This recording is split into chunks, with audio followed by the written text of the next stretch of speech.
Dear students, Assalamu alaikum wa rahmatullahi wa barakatuh.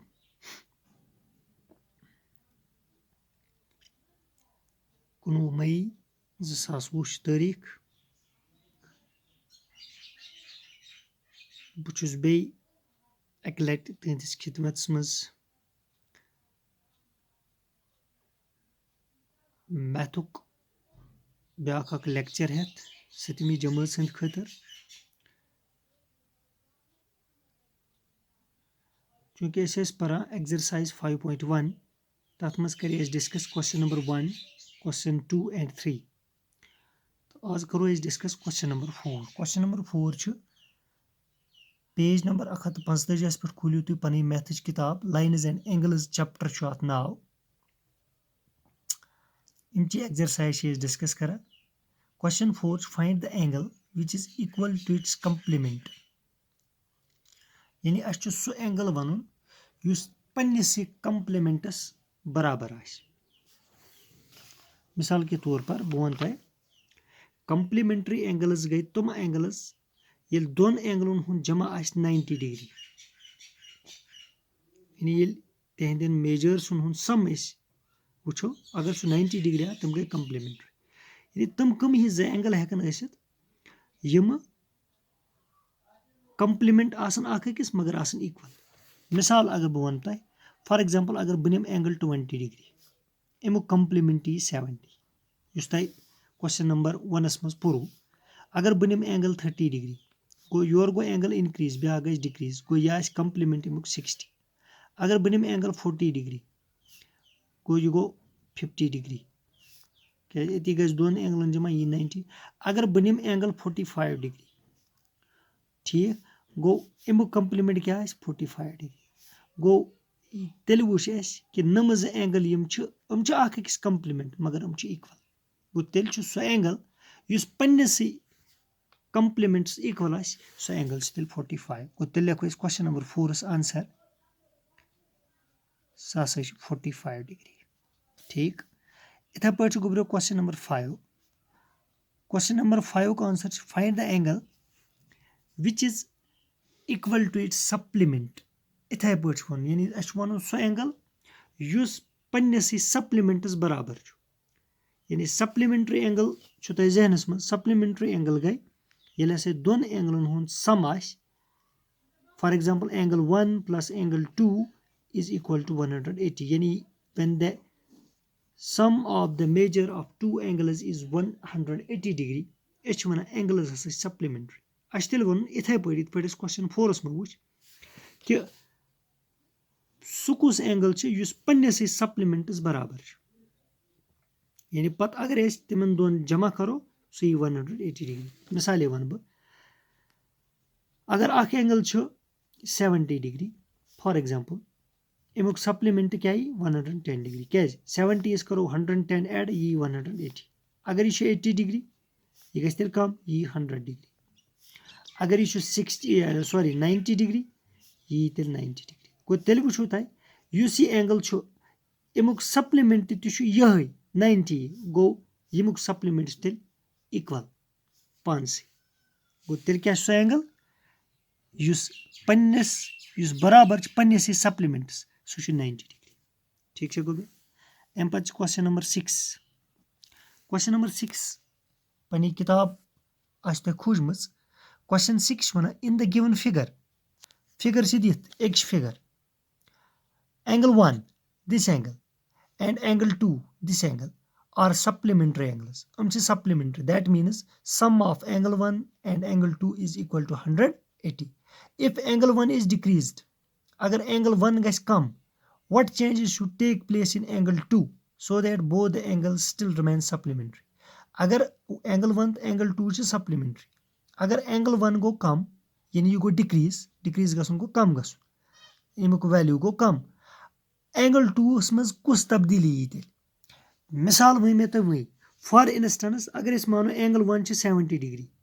Angle 2 110 degree angle 1 यह गो increase angle 2 क्या गो decrease वह अगर angle 1 Gus for example तुम angle 1 70 degree angle 2 110 degree वह अगर angle 1 गज डिक्रीज मीन्स कम गसन गो angle 1 बन 60 डिग्री फॉर इंस्टेंस एंगल 2 गज तेल इनक्रीज यह बन 120 ती क्वेश्चन वन गो अगर एंगल 1 गसा डिक्रीज तेल लिखो इफ एंगल 1 इज डिक्रीज्ड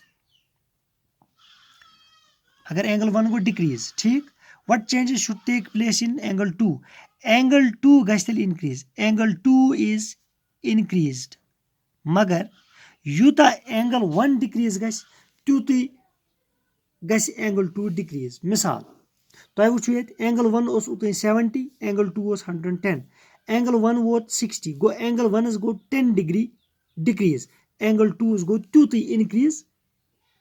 यह 110 अत गो 10 इनक्रीज गो यूता मेजर यथ डिक्रीज गस यह मेजर सान यह डिक्रीज गस एंगल 1 तीतु मेजर सान गस एंगल 2 इनक्रीज गो तवे लिख मैं is if angle 1 is decreased angle 2 is increased with same measure यानी यूता एंगल 1 डिक्रीज गस त्यूत गस एंगल 2 इनक्रीज तवे लिख मैं विद सेम मेजर ठीक है गोब्रो। इसके बाद क्वेश्चन नंबर 7 है क्वेश्चन 7 छू तुम वुचान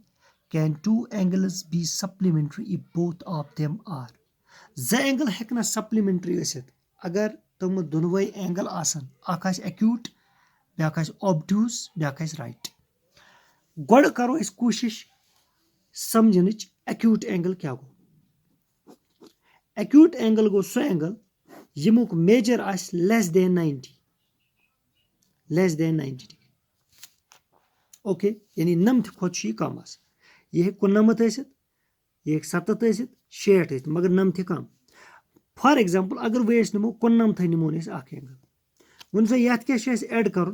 ये कर 91 एड मगर 91 एक्यूट कह यह एक्यूट यह एक्यूट कह गो तेल वो कि दोन एक्यूट एंगलन हुंद सम हेक तेल सप्लीमेंट्री एंगल कह तेल लिखो फर्स्ट पार्ट अत गो नो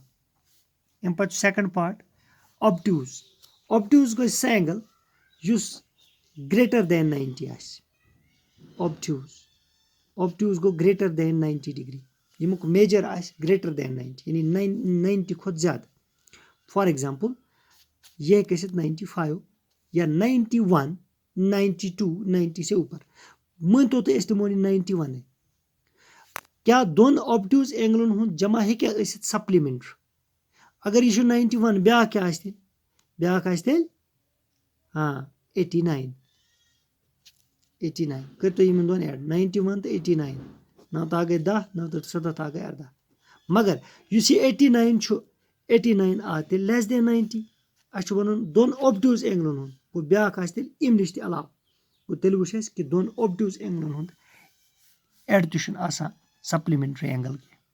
ठीक छो तुम अम पे गोब्रो 3 अगर राइट एंगल गो सो एंगल युस बिल्कुल 90 डिग्री यानी सो एंगल युस 90 डिग्रीज बराबर तथ वन राइट एंगल दोन राइट एंगल हुन जमा गोब्रो 90 डिग्री 90 डिग्री प्लस 90 डिग्री 90 तो 90 गई 160 गो या सप्लीमेंट गो तेल थो तो याद कि अगर एक्यूट एंगल गो युस यमुक measure less than 90 degree obtuse angle गो यमुक मेजर ग्रेटर देन 90 आस राइट एंगल गो बराबर 90 डिग्री अगर एक्यूट एंगलन हुन सम वो सह सप्लीमेंट्री कह सो हो मे तुम मिसाल हिंद सत अगर दोन ऑब्ट्यूज एंगलन हुन यह सम वो सह सप्लीमेंट्री कह अगर दोन राइट एंगलन हुन सम वो सह सप्लीमेंट्री ठीक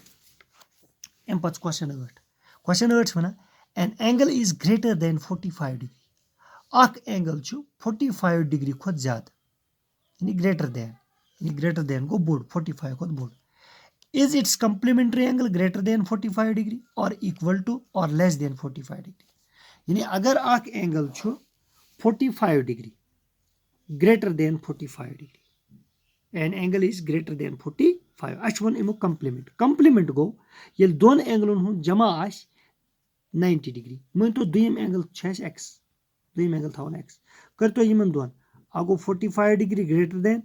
plus x is equal to 90 degree ठीक गो अत x is equal to 90 degree minus greater 45 degree यानी 45 खोत अलाव गो अगर यह 45 आए तेल अमुक कम्प्लीमेंट 45 युस तुम हिरमिस सवालस मज वुचु ठीक चूंकि यह 45 खुद ज्यादा गो अमुक कम्प्लीमेंट आसा तेल 45 कि 45 ज्यादा कि 45 कम it is simply less than 45 क्या हु ग्रेटर देन 45 वही वोन मे तुम क्वेश्चनस में हेर कन अगर अकिस एंगलस में इनक्रीज गस बिकिस में क्या गसा बिकिस में गस डिक्रीज गो तेल लेखो अस question number 8 if an angle is greater than 45 degree its complementary angle yes में complementary angle is less than 45 degree अमुक complementary less than 45 for example अगर यह ग्रेटर देन 45 मानो यह 46 डिग्री ग्रेटर देन 45 गो 46 या 47 यानी अम हूर अस मोन यह 46 चूंकि दोन एंगलन हूं जमा गस 90 वल तो 90 यह 46 10 वालो 6 तो 4 8 वालो 4 तो 4 गो यह लेस देन 44